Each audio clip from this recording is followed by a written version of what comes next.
welcome to the deep dive. Today we're going to be looking at the unexpected connections between economics and literature. Oh, interesting. Yeah, we'll be going through an article called Connecting Language and Literature with Economics, an introductory study. Right. It was written by Jasvant Rathod, and it was published pretty recently, just this past June, actually, Oh, wow. in the Journal of Inventive and Scientific Research Studies. So this should be interesting, I mean, like, what does Shakespeare have to do with the stock market? Yeah, that's what I was thinking. What could those possibly have in common? Exactly. That's what we're going to find out. Okay. So get ready to be surprised, because apparently quite a lot. So right off the bat, Rathod makes this really compelling point. He says, like, in our world, things are changing so rapidly. Yeah. And just sticking to the old ways of thinking can actually hold us back. Makes sense. We need to adapt, right? Like constantly learning, evolving. That's the key to thriving in this global landscape. Exactly. And he actually says that being fluent in the language of change, that is even more valuable than just clinging to those outdated skills. That's interesting. So think about your own field. How has it changed even in the past few years? What new skills have become essential? It's a really good point. Makes you think, right? Like, are we keeping up? Yeah, definitely. But then he dives into something even more intriguing. Okay.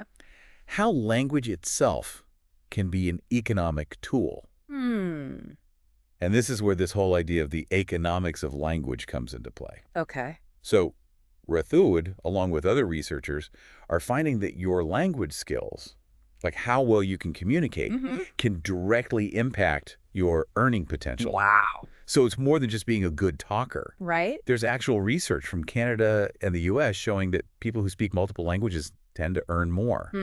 It really shows how valuable those skills are in today's globalized market. Yeah, that makes a lot of sense, especially with so many businesses operating across borders, right? Exactly. And connecting with these diverse audiences. But Rath also digs into some specific challenges and opportunities with India's incredible linguistic diversity. Yeah, India has such an amazing array of languages, which is a huge asset culturally. Absolutely. But he does point out that it can create some barriers for economic growth. Makes sense, yeah. When you think about communication and coordination. Exactly, yeah. He suggests that having a unifying language, while still respecting all the local languages, Of course. could really be a boost for trade and for developing the internal market. It really makes you think about how language can shape a nation's economic path. But I am curious about how literature fits into this whole picture. Well, that's where his argument gets really interesting. He challenges us to look at literature not just as this reflection of society, but as something that is shaped by economic forces. Oh, so there's a deeper connection there. Exactly. It's not just like pretty words and stories. It's about understanding the context in which those works were created. Yes, precisely. He argues that if we analyze, different literary works through this kind of economic lens, we can actually gain this whole new understanding of the financial and political realities that influence the author. It's like seeing another layer, right? Yeah. Like, can you give me a specific example from a literary work that kind of shows this? Well, let's think about Edmund Spenser. Okay. He was one of the giants of English literature. Yeah. He actually sought financial patronage from Queen Elizabeth III, to support his writing. Oh, interesting. So even back then, artists were dealing with the realities of funding and patronage. Absolutely. Wow. It just goes to show that even the most brilliant creative minds have to operate within that economic context. Yeah, for sure. And this all leads to what Rathod calls a materialist approach to literature. Okay, what does that mean? Well, he's encouraging us to look at how these economic conditions impact the choices that characters make in literature, their relationships, even the social systems that are depicted in their world. Oh, wow. So it's about seeing those forces at play within the narrative itself. Oh, so it's not just about the themes and symbolism, but also about how these characters' lives are shaped by those economic realities. Precisely. Let's take a classic example, Jane Austen's novels. Okay, yeah. They're full of characters who are making decisions based on economic stability. Right. Marriage wasn't just about love back then. It was very much tied to financial security. Totally. Now that you mention it, it's all over Austen's work, right? Like, Elizabeth Bennet's relationship with Mr. Darcy is so intertwined with that social status and those financial considerations. Absolutely. Austen brilliantly highlights the connection between love, marriage, and the economic realities of that era. It's so true. So we've got these language skills that impact earning potential, and we've got this literature that reflects these deeper economic undercurrents. Where does Rathod go from there? Well, he takes it even further and actually challenges this whole idea that literature is purely academic or just for entertainment. Right. He argues that it can actually be a source of economic opportunities. Wait, how so? He suggests we use literary themes, phrases, even entire stories for branding, for marketing, or developing new business ideas.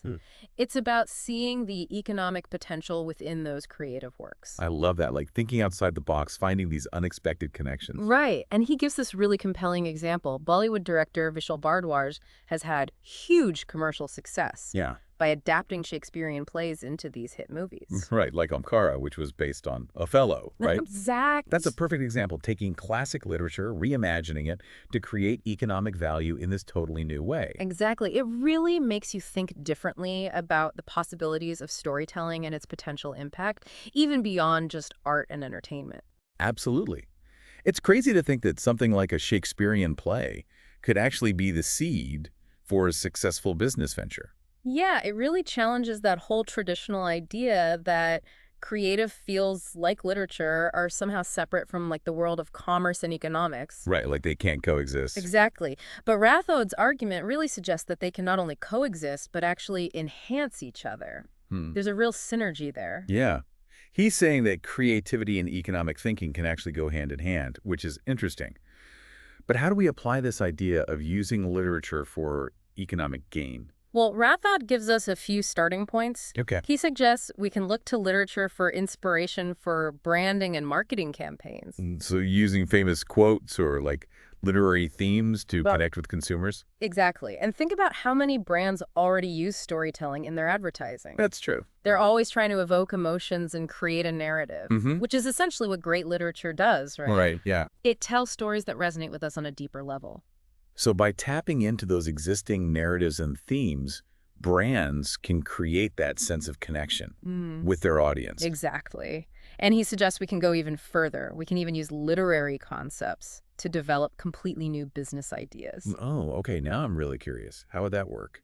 Imagine taking a classic story, but then reimagining it for like a modern context. Okay. Like what that Bollywood director did with Shakespeare, but like applying it to different industries. Oh, so it's not just limited to films. Exactly. You could create a product, a service, even a whole company structure based on a literary theme.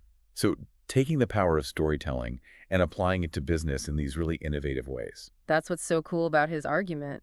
He encourages us to break down these barriers, these artificial barriers between these different fields of knowledge, and to see how they can inform and inspire each other. It's like a cross-pollination of ideas that can lead to something totally new.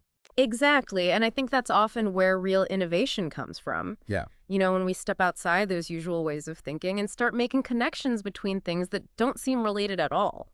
But what does all this mean for, like, the average person? Yeah. How can we use these insights from Rathod's research to actually, like, help us in our lives? Well, there are a couple of key takeaways here. Okay. First, it highlights the importance of language fluency in today's world, you know, our globalized world. Yeah. Whether you're in business, academia, any field, really, strong communication is so important. It's like Rathod said, language is an economic tool. The better you are at wielding that tool, the more successful you'll be in the world. Exactly. And the second takeaway is that we should start seeing literature as more than just entertainment or something that's just academic. Okay, yeah. It's a source of valuable insights into human behavior, societal structures, and, as Rathod points out, economic sources. So we should be reading with an eye towards those deeper meanings and connections. Precisely. And those insights can be applied to create economic value in all sorts of ways. This deep dive has opened up so many possibilities. It's really inspiring. Yeah, it is. And I think Rathod's work is really just like scratching the surface. There's so much more to explore at this intersection of economics and literature. Now, before we move on, Rathod also talked about some very specific challenges and opportunities when it comes to India's economic development. Right. He talked about how India's linguistic diversity is both an asset and a hurdle. A source of cultural richness, but also a potential source of those communication barriers. Exactly. It's a source of cultural richness and intellectual vibrancy. but it can create those communication barriers that hinder economic growth, especially when we're trying to coordinate things on a national level. Right. And this is where the idea of a unifying language comes in. Okay. Rathod argues that having that common language for commerce and official purposes could really help streamline trade and foster a sense of national unity.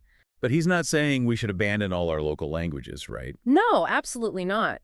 He emphasizes how important it is to preserve that linguistic diversity while recognizing the practical benefits of having this shared language. Okay, so it's about finding that balance. Yes. Respecting our diverse cultural heritage while also making it easier to communicate and cooperate. Exactly. And it's a really important conversation, especially for a country as diverse as India. For sure. It's about leveraging those strengths while addressing the challenges that come with that diversity. But it's not just about national economics. Right. Rathod also gets into how we can teach economics and literature in a more integrated way. Yeah, this is where it gets interesting from an educational standpoint.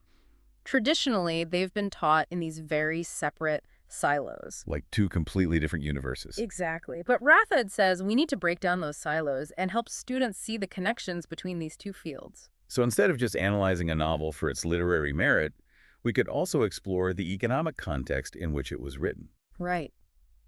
How did the author's own financial situation influence their work? What economic forces were happening in the society depicted in the novel? Yeah, that's fascinating. And vice versa, right? Yes. Instead of just focusing on abstract economic theories, we could use literary examples to bring those concepts to life. Exactly. Like using a novel to illustrate the principles of supply and demand, or a play to explore the complexities of labor relations. That's such a cool idea. It's a whole new way of learning. It's much more engaging and relevant. Yeah. It's more holistic. Yeah. Because it really helps students connect these subjects to the real world. This makes me want to go back to school and experience learning in this new way. Well, maybe not a complete do-over. Right. But it is something to think about as we try to improve our education systems. Yeah. This idea of interdisciplinary learning is so valuable. Absolutely. We need to equip ourselves to handle the complexity of today's world. And this holistic approach is a great place to start. But I think it's time for us to take a quick break. Okay. And when we come back, we'll discuss some of the broader implications of Rathod's work Sounds good. and what it all means for you, the listener. Welcome back to the Deep Dive. We've been exploring this fascinating connection between economics and literature, and I gotta say, it's really changed how I think about both of them. It's been a journey, hasn't it? Yeah, You know, Rathod's research really pushes us to question those traditional boundaries between these fields. totally. Wow. He's shown us that they can, inform and enrich each other Yeah. in ways we didn't expect, and not just in, an academic sense. There are actual practical things we can take away for Yeah. business, marketing, even just, our own self-improvement. Absolutely. So as we wrap up this deep dive, let's distill some key takeaways. Okay. For you, the listener, what can you actually take from this and use in your own life? Well, for me, a big one is the power of language. Yeah. Rathod makes such a strong case for how mastering language, especially a global language like English, can be a huge economic asset. It's more than just getting by, right? It's about really understanding communication Right. and using language as this tool to succeed. Absolutely. And it's not just for, individuals. It's for, whole nations. Yeah. Rathod talks about how a unifying language can be a key driver of economic growth. Yeah, especially for a diverse country like India. Yeah. It's about finding that sweet spot Right. between, appreciating all the different languages, Yeah. but also creating that common ground Foundation. for communication. Exactly. But it's not just about speaking the language. Right. It's also about understanding the culture, Yeah, right? totally. The unspoken rules, the subtle things that affect how we talk to each other. Yeah, those are important. And that's where literature comes in. It's more than just pretty words. It's a window into how people think from different places, Yeah. different times, different economic realities. It is. So by reading, we can get a deeper understanding of the human experience, right? Absolutely. And that's valuable no matter what you do. Yeah, it broadens your perspective, helps you empathize, Yeah, makes you a better communicator overall. for sure. But Rathod takes it a step further. Okay. He says we shouldn't just see literature as a way to understand things, but also as a potential source of economic opportunity. No, that's interesting. He's saying we should think outside the box, see how we can use literary themes, Uh-huh.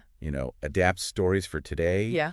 even build businesses based on literature. Wow. It's like he's saying, don't just read it, use it. Exactly. It's really empowering, especially for people who might think literature is just this, academic thing. Yeah, or like a useless pursuit. Exactly. It's about making these unexpected links between art, Hmm. culture, economics, Yeah. and using them to make something new and valuable. Oh, that's a great way to put it.